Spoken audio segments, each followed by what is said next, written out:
I don't like the Amazing Digital Circus. I think it's loud. I think it's chaotic for no reason. It feels like pure brain rot. Weird character designs, random humor, bright colors just thrown everywhere. It feels like something made for kids with zero attention span. I just didn't get why people were treating this as some really deep, meaningful masterpiece. And if I'm being honest, I was pretty confident on these opinions too. But that was before I actually paid attention and watched it. That was before I realized I wasn't confused by the show.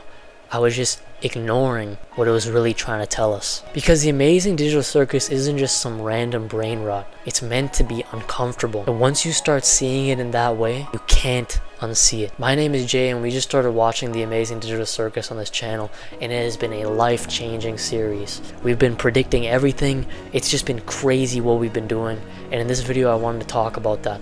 Don't click off, I promise you this video will be worth your time. After watching the first 4 episodes, I realized something scary. This TV show isn't about people trapped in a digital world. It's about people trapped within themselves. And this is when everything started to feel different. Let's talk about escapism, because this TV show really looks like that on the surface. Bright colors, literally we're in some imaginary circus. Basically a place where reality doesn't matter anymore. Does that sound familiar? Because that's what a lot of us are already doing in the world we live in right now. Scrolling, watching, just sitting in comfort. Basically distracting ourselves, trying to escape something that we don't want to face. But here's what the show does differently. It doesn't let the characters escape. No matter how colorful the world is, no matter how many adventures Kane throws at them, they're still stuck, still aware, still thinking, still feeling. And that's the most terrifying part, because it asks the question, what happens when distractions stop working? Which then connects to the topic of conformity. Every character is trying to live in this world differently. Some try to play along, like Ragatha. Others just see everything as negative and basically think nothing matters, like Jax. Some break,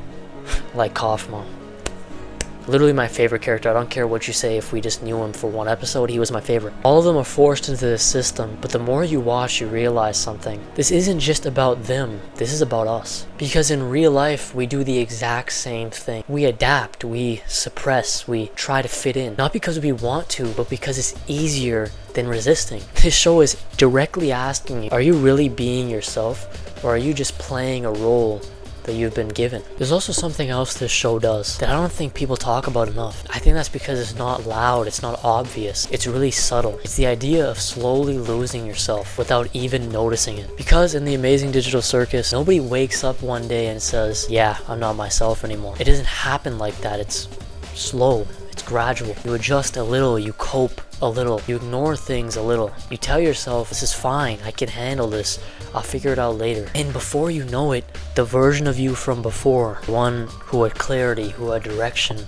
who had identity, starts to feel far, distant, lost, like almost a memory. And that's what makes it so scary, because there's no single breaking point, no dramatic moment where everything changes, just slow change. And then we talk about that scene where you gotta watch our series where we watch it, but how we realized in the first episode how she looked at herself in the mirror and she already noticed a little bit of changes within herself. Pomni. Our prediction is that it's going to be similar to Undertale. If you haven't played Undertale, there's a scene in the game where you look in the mirror at the beginning of the game and at the end of the game, and you see how much you've changed as a person.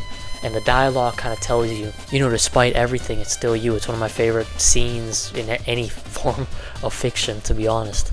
I think that's why this show is so unsettling, because it's real. Of course, everything looks fake and whatever, but at its core, the characters, everything is real. In a sense, in real life, most people don't lose themselves all at once. They lose themselves in small decisions that compound every single day. Small compromises, small moments where they choose comfort over the truth. And over time, these small moments add up, like I say, they compound. Until one day you look at your life and you just think, how did I end up here? That's what the circus is. It's not a place, it's more of a state of mind. It's when you're stuck in a loop, doing things that don't feel right, but you've done them for so long that stopping almost feels impossible. And what makes it even deeper is that the show doesn't give actual easy answers. There's no clear way out, there's no obvious solution. Because maybe the point isn't escaping the circus, maybe the point is realizing that you're in it. Tell me we aren't cooking right now. No, that was nice. Come on. We're cooking. That awareness, that uncomfortable clarity, is the first real step towards freedom. But the biggest issue and the biggest problem is that most people never get there. Because awareness is painful, it's uncomfortable. It forces you to confront things that you've been avoiding your whole life. It forces you to question your habits, your environment, and you, even as a person. Most importantly, it's way easier just to stay distracted, to keep scrolling, to keep watching, to keep laughing things off and act like nothing matters. Like Jax, just like the characters do. And that's why this show has stuck with me so heavily, because it doesn't just entertain, right? It's not there just to entertain. It really quietly is asking us, are we in control of our lives? Or are we just adapting to something that we never chose? Are we just conforming? If you've been watching the TV show, you'll realize all the characters have a shared desire, freedom.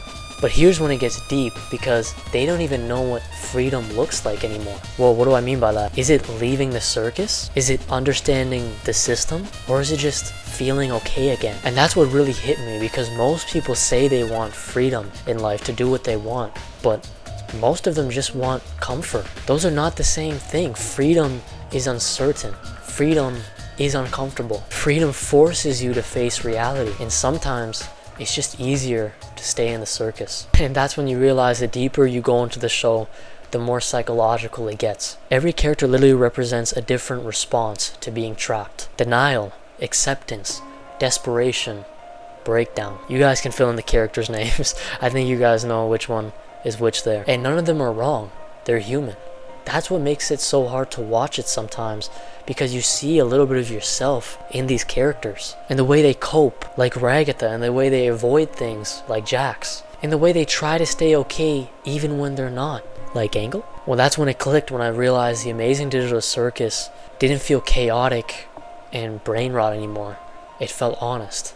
Because it's not showing you a fantasy, it's showing you when you avoid reality, you lose control, and you slowly forget who you are while pretending everything is fine. Which is why I say the Amazing Digital Circus really changed my life. We've been checking out a lot of different things. I made a video like this about Undertale, which is very similar to this in a lot of ways. And now I'm going to say the same thing about the Amazing Digital Circus. This is not because it made things easier, but it made things clearer. It really forced me to realize something huge. Distraction isn't freedom. Escaping isn't healing. And pretending you're okay doesn't mean you are. So yeah, I don't like the Amazing Digital Circus. It's something I used to say back when I wasn't really paying attention, back when I was just listening to the noise instead of the actual meaning. Because the show doesn't hit everyone. It only hits the people who are willing to see themselves in it. Thank you for watching. Like I said, my name is Jay. If you're new here, subscribe, stick around. We have a lot more different types of videos coming out. Join our community, PDT. If you enjoyed this video, not only do we don't go into these type of things deeply, like I said, our community is a combination of entertainment and education. Not boring education, but where you can actually leave with something every video. We're building one of the best communities, PDT. All I'm going to tell you is to stick around. Discord below. Just check below. Just join everything below in the description. And as I always say, have a good day. PDT forever. PDT for life.